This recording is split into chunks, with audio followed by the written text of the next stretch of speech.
নমস্কার। Hobby of লেখা ব্লগে প্রত্যেক দর্শককে স্বাগত।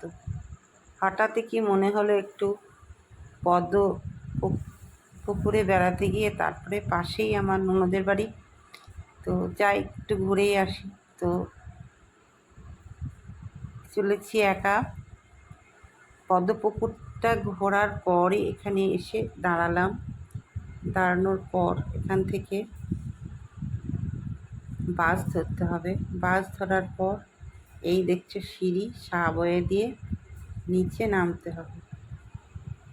নামার পর ভিতর দিয়ে গিয়ে রাস্তা পার আর হতে হয় না, এইভাবেই বয়ে দিয়ে এখন কলকাতায় চলাচল করতে হয়। আগে কিন্তু রাস্তা পার হতে হতে, এখন সম্পূর্ণ এই ব্যবস্থাগুলো হওয়াতে মানুষের দুর্ঘটনার হাত থেকে মানুষ অনেকটাই বেঁচে যাচ্ছে। এইভাবে দেখো, যথারীতি আমি আস্তে আস্তে নিজের মতন করে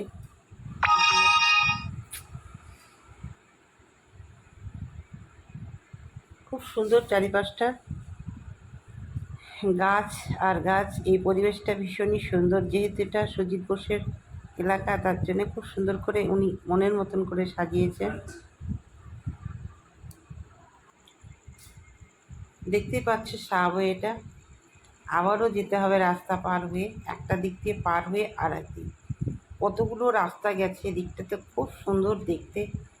গাড়িগুলো অনবরত চলছে, ভীষণই সুন্দর।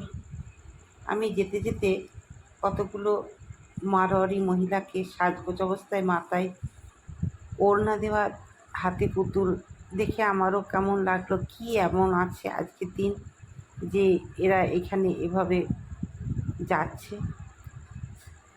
সেটা দেখার পর তারপরে আমি যথারীতি দেখতে পাচ্ছ এই সাবওয়ে দিয়ে নিজের মতন করে হেঁটে চলে যাচ্ছি। যেতে যেতে ওপরে রাস্তায় উঠে আসলাম। উঠে আসার পর যথারীতি সেই সুন্দর জায়গা শ্রীভূমি। হ্যাঁ, এই শ্রীভূমিতেই আমার ননদের বাড়ি, মেজ ননদের বাড়ি।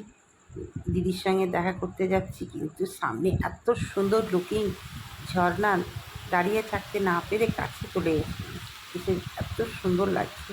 খানিকক্ষণ দেখে উপভোগ করলাম এবং ক্যামেরা বন্দি করলাম। তার সঙ্গে এই যে গেটটায় প্রবেশ করছি, সেই গেটটাও খুব সুন্দর, একটা মডেল আছে, দেখো দূর থেকে দেখা যাচ্ছে। পাশেও আর একটা স্ট্যান্ডিং মডেল আছে।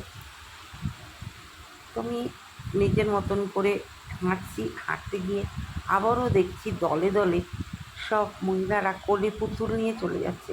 তো আমার একটু কৌতূহল হলো, কী ব্যাপার, এত দলে দলে মানুষ কোথা থেকে আসছে? তো যাই না, দেখি না কী ব্যাপার। তো এই যে রাস্তাটা দেখতে পাচ্ছি, এটা হচ্ছে শ্রীভূমির রাস্তা। সেই বিখ্যাত সুধীর ঘোষের শ্রীভূমির যে দুর্গা পূজা হয় বিখ্যাত, সেই মণ্ডপের কাছাকাছি পৌঁছে গেছি। আমি যাচ্ছি, ওই যে দেখা যাচ্ছে দূরে প্যান্ডেল, নিশ্চয়ই এখানে কোনো অনুষ্ঠান আছে। আমারও কৌতূহল হলো, দেখি না কি আছে। তো আমি হাঁটতে হাঁটতে যথারীতি এই মণ্ডপে প্রবেশ করলাম, দেখি কি হচ্ছে। তবে এটা পুরো আমার আননোন, আমার লাইফে প্রথম এই যে অনুষ্ঠানটা আমি দেখতে চলেছি, আমার লাইফে প্রথম। কারণ আমি তো গ্রামে বাস করি, আমি এই মারোয়ারিদের সান্নিধ্যে থাকি না। তো এটা আমার একান্তই মনে হচ্ছে মারোয়ারিতে কোনো উৎসব। তো আমি যেহেতু হিন্দি বলতে পারি না, সেহেতু ওদের সঙ্গে আর কোনো কথা না বলে যথারীতি ভেতরে প্রবেশ করলাম। প্রবেশ করার মতো পর দেখতে পাচ্ছি মেয়েরা কী সুন্দর সব সেজেছে এবং হাতে সব পুতুল নিয়ে বসে আছে। তখনই বুঝলাম এদের কোনো উৎসব হবে। আমাদের যেমন ছোটোখাটো অনেক পুজো হয়, ওদেরও ঠিক এরকম। দেখলাম ঘুরে ঘুরে খুব সুন্দর, এরা লাইন দিয়ে সামনে সব পুরোহিত আছে, পুজো হচ্ছে। দেখেই মনে হলো এটা হয়তো বিবাহিতা মহিলাদেরই অনুষ্ঠান হবে। দেখছি সব একে একে বেরিয়ে আসছে। দেখো কী সুন্দর সব বইয়ের মতন সেজেছে, মাথায় ওড়না দিয়েছে, নথ পরেছে, সেজেছে। বউরা যেমন সাজে ঠিক তেমন সবাই সেজে গুজে বেশ আনন্দ করছে। যাদের পূজা হয়ে যাচ্ছে তারা চলে যাচ্ছে। আমি যাদের দেখেছিলাম রাস্তায় তাদের হয়তো পূজা হয়ে গেছে বলে তারা চলে যাচ্ছে। দেখতেই পাচ্ছ এক একজনের ঝুড়িতে এক এক ধরনের মূর্তি আছে।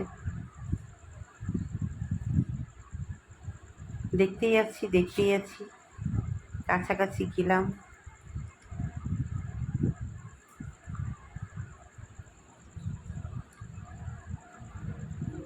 ভীষণই ভালো লাগছে, খুব সুন্দর করে সেজেছে সব। তার সঙ্গে তাদের হাজব্যান্ডরাও ছিল। এই যে খুব কাছে চলে এসেছি একটা মহিলার, দেখলাম খুব মিষ্টি লাগছে পুতুলগুলো দেখে, ভীষণই ভালো লাগছে। এক একজনের পুতুল এক এক ধরনের। আমরা ছোটোবেলায় যেমন পুতুল খেলা করতাম, ছোট ছোট পুতুল, এগুলো বেশ বড় বড় পুতুল সব কোলে নিয়ে কী সুন্দর সেজেছে। দেখো পুতুলগুলো, ভীষণই ভালো লাগছে। আমার একটু কৌতূহল হলো, আমি যাই না, জিজ্ঞেস করি না কী ব্যাপার। আমি যেহেতু হিন্দি বলতে পারি না, আধা বাংলা আধা হিন্দিতে ওদের প্রশ্ন করলাম এক ভদ্রমহিলাকে। উনি বেশ সুন্দরভাবে উত্তর দিলেন। কী উত্তর দিলেন তো চলো শোনা যাক।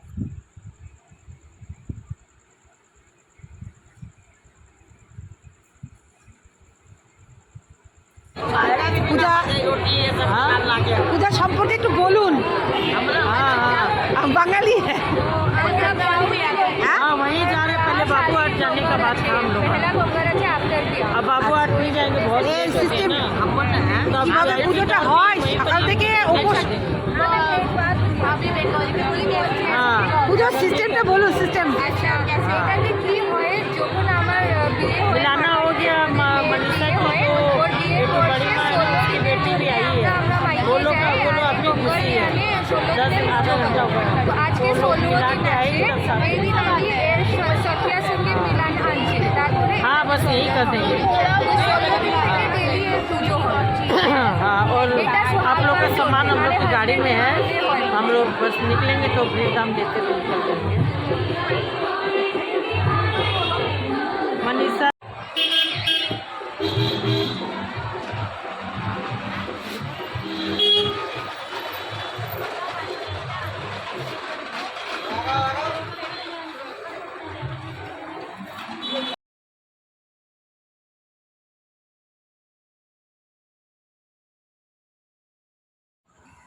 তারপরে ননদের বাড়িতে ঘোরাফেরা করে ঘুরে আবার বাড়ি ফিরলাম। রাতটা বেশ ভালোই হয়েছিল তখন। ননদ নিজে এসে আমাকে গাড়িতে তুলে দিয়ে গেল। আমার নাতি,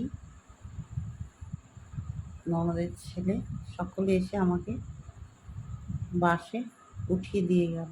আমি যথারীতি খুব তাড়াতাড়ি মেয়ের বাড়ির কাছে আবার চলে আসলাম।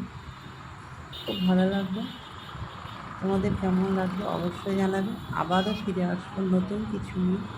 তোমরা সকলে খুব ভালো থেকো। আজকে আসি, টাটা।